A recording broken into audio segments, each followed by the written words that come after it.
నమస్తే రమగారు. నమస్తే జయ. రమగారు, మనకి పండుగలే పండుగలు వరుస పెట్టి మొదలవుతున్నాయి. శ్రావణ మాసంతో మొదలు కదా రమగారు. తొలి ఏకాదశితోని మొదలు. బట్ శ్రావణ మాసం అనగానే శ్రావణ మాసం అంతా హడావిడే కదా. అవునవును, పూజలు, వ్రతాలు, నోములు అన్ని చేసుకుంటూ ఉంటాం. అవును. అసలు ఎప్పుడు మొదలవుతుంది, ఎప్పుడు ముగుస్తుంది రమగారు? ఆగస్ట్ 5వ తారీఖు నుంచి స్టార్ట్ అయ్యి సెప్టెంబర్ 2 దాకా 4 రోజులు. ఓకే. ఈ ఒక్కొక్కళ్ళు ఒక్కొక్క రకం విధానం చేసుకుంటారు. అంటే మన మంగళగౌరి వ్రతాలు ఉన్న వాళ్ళు మంగళగౌరి వ్రతాలు, వరలక్ష్మి వ్రతం అందరికీ ఉంది చేసుకునేదే. ఆనవాయితీల ఆలోచన లేకుండా రెండో శుక్రవారం వరలక్ష్మి వ్రతం, 4 శుక్రవారాలు లక్ష్మీదేవిని అర్చించుకోవటం విధానాన్ని బట్టి. అవును. 4 సోమవారాలు శివారాధన చేసే వాళ్ళు ఉన్నారు. 4 శనివారాలు విష్ణు ఆరాధన చేసుకోవచ్చు. ఓకే. ఈ కార్తీక సోమవారం అంత ఘనమైన సోమవారంగా దీన్ని చెప్పంగానే సోమవారం నాడు మనం విశేషంగా శివార్చన, శివాలయ సందర్శనం చాలా మంచివి. శ్రావణంలో చాలా పర్వదినాలు ఉన్నాయి కదండి. రాఖీ పౌర్ణమి, తర్వాత కృష్ణాష్టమి, శ్రావణ బహుళాష్టమి, శ్రీకృష్ణుడి జన్మదినం. అంటే ఎన్ని పండగలైనా చూడు, 4 సోమవారాలు, 4 శుక్రవారాలు, 8, 4 మంగళవారాలు, 12, 4 శనివారాలు, 12, 4, 16, పౌర్ణమి, కృష్ణాష్టమి, రాఖీ పౌర్ణమి, కృష్ణాష్టమి, 16, 2, 18. ఇది కాకుండా ఏకాదశి ఈ నెలలో మనకి వరలక్ష్మి వ్రతంతో పాటే కలిసి వచ్చింది. ఓహో. ఏకాదశి కూడా మనం 2 ఏకాదశులు విశేషంగా చెప్పుకోవాలి కదా. ఇవి కాకుండా పర్వదినాలు 2 ఏకాదశులు అనుకో, రెండిట్లలో ఒకటి కలిసిపోయింది. అయినా ఒక ఏకాదశి, తర్వాత ఒక సంకటహార చతుర్థి, ఒక మాస శివరాత్రి, ఎన్నైనాయి ఇంచుమించుగా నెలంతా పర్వదినాలే. ఏదో ఒక రకమైన పండుగ వాతావరణమే ఉంటుంది. ఎవరెవరి విధానాన్ని బట్టి వాళ్ళు జరుపుకుంటూ ముందుకెళ్ళడం. అయితే సంవత్సరం అంతా చేయలేని వాళ్ళు కూడా లక్ష్మీ పూజ సాధారణంగా ఏం చెప్తారంటే నిత్య గౌరీ పూజ, శుక్రవారాలు ప్రతివారము లక్ష్మీ పూజ చెప్తారు. కొంతమంది ఏం చేస్తారు, మంగళవారాలు గౌరీ పూజ చేసి మిగిలిన వారం అంతా లక్ష్మీ పూజ చేసుకుంటారు. అసలు కొంతమంది అది కూడా ఏం చేయలేరు, ఏదో దీపం పెట్టుకుంటారు. అలాంటి వాళ్ళు ప్రత్యేకంగా లక్ష్మీ పూజ జరుపుకోవటానికి ఇప్పుడు ఈ సంవత్సరం ఈ మాసం మనకి ఉపయోగపడుతుంది. లక్ష్మణంగానే సాధారణంగా లక్ష్మీదేవి అంటే డబ్బులు అని ఒక పాయింట్ రైజ్ అవుతూ ఉంటుంది. మనకు తెలుసు లక్ష్మి అంటే డబ్బు అని తీసుకోకూడదు. లక్ష్మి అంటే ఇంగ్లీష్లో అబండెన్స్ అంటే పరిపూర్ణత కలిగి ఉండటం, మిక్కిలి కలిగి ఉండటం, ఎక్కువ ఉండటం, సమృద్ధి. మనకి ఆరోగ్యం సమృద్ధిగా కావాలి కదా, ప్రశాంతత సమృద్ధిగా కావాలి. మనకి ఏది దొరికినా అది సమృద్ధిగా దొరకాలి. ఈ సమృద్ధిలో ఇది వృద్ధి అంటే కొంచెం పెరిగినట్టు, సమృద్ధి అని ఎందుకు చెప్పారు, మంచి విషయాలు మరింతగా ఉండటం. ఆ మంచి విషయాలు మరింతగా ఉండటమే లక్ష్మి.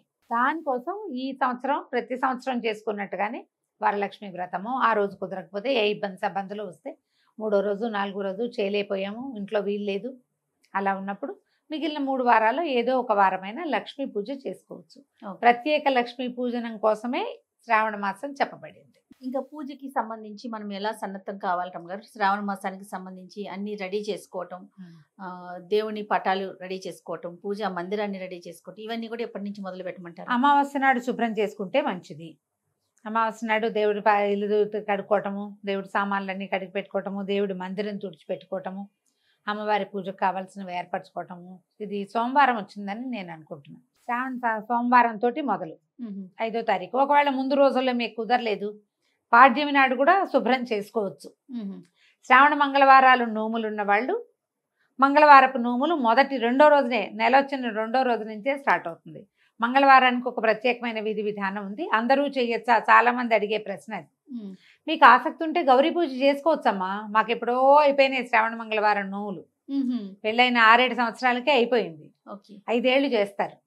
నేను గౌరీ పూజ చేసుకుంటాను ప్రతి శ్రావణ మంగళవారం విశేషంగా. ఎవరైనా కాస్త శనగలు నానబెట్టుకుని ఎవరైనా వస్తే ఆ పూట శనగలు ఇచ్చుకోవటం మంచిది. శుభ్రాలు చేసుకోవటము. అక్కడి నుంచి 4 శుక్రవారాలు 4 మంగళవారాలు కుదిరితే కట్టుకోవడానికి ఒక కొత్త చీరలు, వాటికి బ్లౌజులు ఏర్పరచుకోవటం. ముత్తైదులు ఎవరైనా మన ఇంటికి వస్తే ఈ నెలంతా పర్వదినాల మాసం కాబట్టి కాస్త వస్తువులు ఏమైనా అట్టు పెట్టుకోండి. ఇప్పుడు జాకెట్ ముక్కలు, పసుపు కుంకాలు వాటి మీద ఏం పెద్ద ఆసక్తి లేదమ్మా నాకు. అవి ఎవరైనా ఇచ్చిన వాటిని ఏం చేస్తాను రా దేవుడు అనిపిస్తుంది. ఏమిటో తిరుగుతుంటాయి మన ఇంటి నుంచి ఇంకో ఇంటికి, ఇంకో ఇంటి నుంచి మన ఇంటికి. ఈ పసుపు కుంకాల ప్యాకెట్లలో ఎంతసేపు పురుగులు కనపడుతుంటాయి, అది పెద్ద బాధగా ఉంటుంది. అందుకని అలా కాకపోయినా ఏదైనా ఓ వస్తువో, పండో, ఫలమో, పువ్వులో ఎప్పుడు పళ్ళు ఉంచుకుంటే వచ్చిన వాళ్ళకి ఒక బొట్టు పెట్టి ఓ పండు ఓ ఫలము కాసిన ఖర్జూరాలు అట్లా ఏమైనా డ్రై ఫ్రూట్స్ అయినా ఇంట్లో ఉంచుకొని తెచ్చుకోవచ్చు. అమ్మ వరలక్ష్మి వ్రతానికి ముందు దానికి తగిన ఏర్పాటు చేసుకోవచ్చు కదా. అవును, వరలక్ష్మి వ్రతానికి ముందు చేసుకోవచ్చు.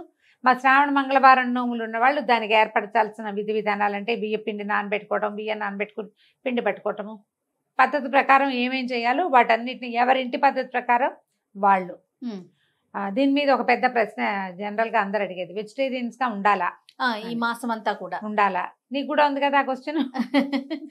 వెజిటేరియన్స్ ఎవరు పూజ చేసుకుంటారో వాళ్ళు వెజిటేరియన్స్ గా ఉంటేనే మంచిదమ్మా. పూజ చేసుకునే వాళ్ళు ఆడపిల్లలు వాళ్ళని కూడా చక్కగా బొట్లు కాటుకలు పెట్టడానికి, వచ్చిన వాళ్ళకి పేరెంట్ అని ఇవ్వడానికి, తాంబూలాలు ఇవ్వడానికి వాళ్ళు కూడా చేస్తారు. కాబట్టి ఇది ఒక అలవాటుగా చేస్తే పూజ చేసుకుంటాం. ఈ 4 మంగళవారాలు పూజ చేస్తాం, లేదా ఈ 4 శుక్రవారాలు లక్ష్మీ పూజ చేసుకుంటాం. ఆ రోజున తినకండి కనీసం. అంతే, ఒక నియమం పాటించడం కోసమే. ఇది ఇవాళ మానేస్తే ముందు ఇది ఉండదా ఒంట్లో? ఇలాంటి ప్రశ్నలు వేయకండి దయచేసి. అడిగిన ప్రశ్నకి ఇదే సమాధానం. చాలా మంది అలా అడుగుతారు. ముందు రోజు తినుంటారు కదా, అది ఉండదా శరీరంలో? అప్పుడు మానేయటమే. అవన్నీ మీ ఇష్టం, అంతే కదా.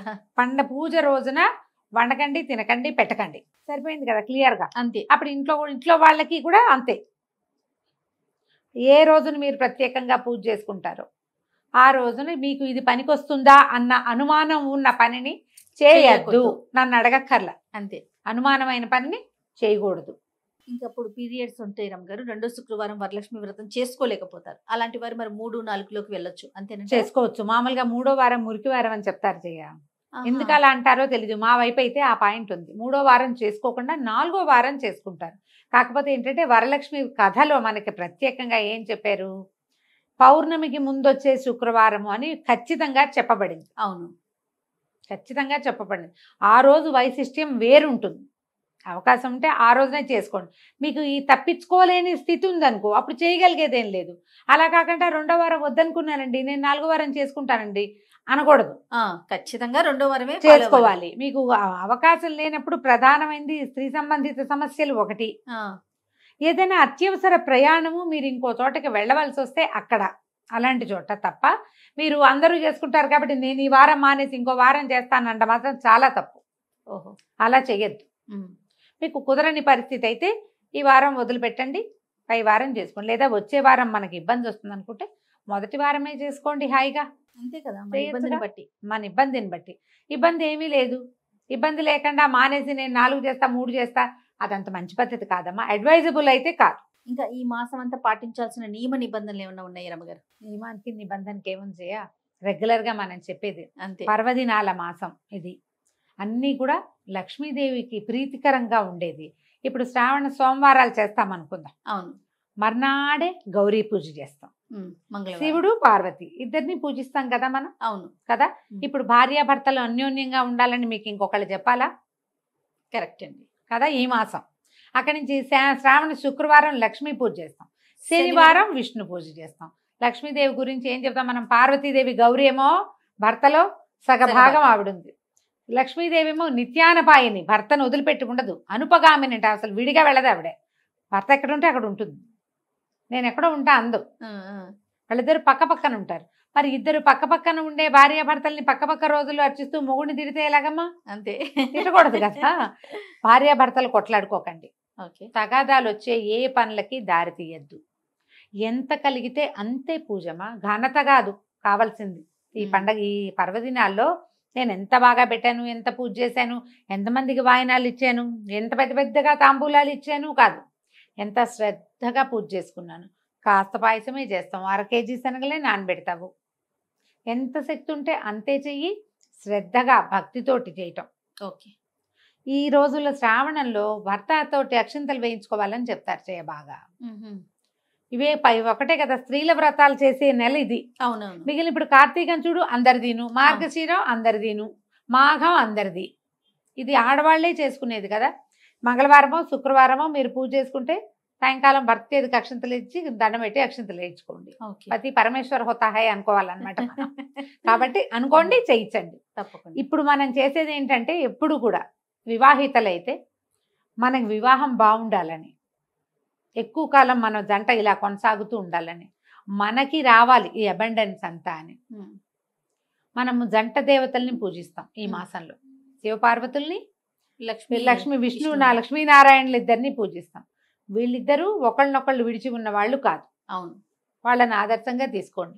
ఏమైనా ఇంట్లో స్ప్లిట్స్ ప్రాబ్లమ్స్ ఉంటే ఈ రకమైన శ్రద్ధతో గనక మీరు చేస్తే అవి తగ్గుతాయి. ఓకే, ఇదే విధి విధానంతో శ్రావణ మాసాన్ని ముందుకు తీసుకెళ్ళండి. తప్పకుండా రమ్య గారు. నమస్తే. నమస్తే జయ.